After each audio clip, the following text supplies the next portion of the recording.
बोला, कशासाठी उपोषणाला बसलात, काय मागणी आहे तुमची?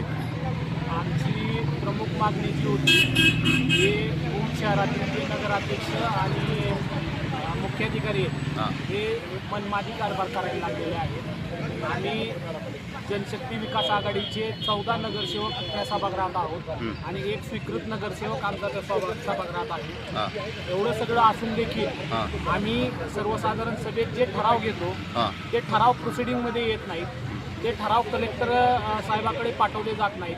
प्रोसिडिंगमध्ये वेगळेच ठराव लिहिले जातात आणि आपल्या मनमर्जीने ते प्रोसिडिंग तयार केली जाते. या संदर्भात आम्ही जिल्हाधिकारी साहेबाकडे या संदर्भात तक्रार केलेली आहे आणि जिल्हाधिकारी साहेबांना जे नगराध्यक्ष आहेत आणि जे मुख्याधिकारी आहेत त्यांच्यावर कारवाई करण्याची मागणी केली आहे. जिल्हाधिकारी साहेबांना निवेदन दिले ना?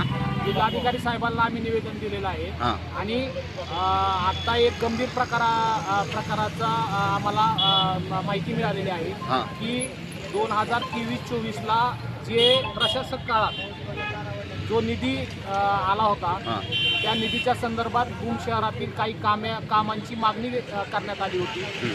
तर ती कामे गेल्या 2024-25ला ती कामे रद्द करण्यात आली.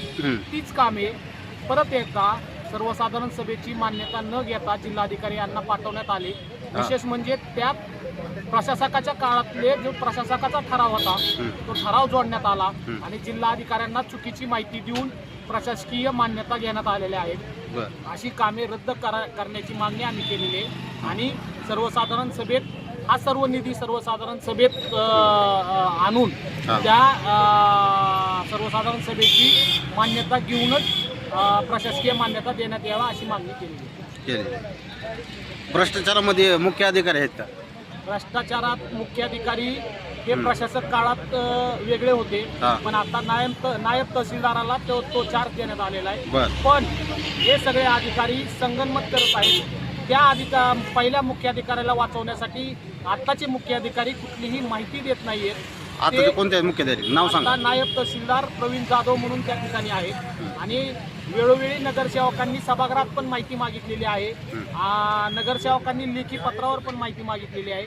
पण तरीही मुख्य अधिकारी मागची माहिती लपवत आहेत आणि ती माहिती देण्यास टाळाटाळ करत आहेत.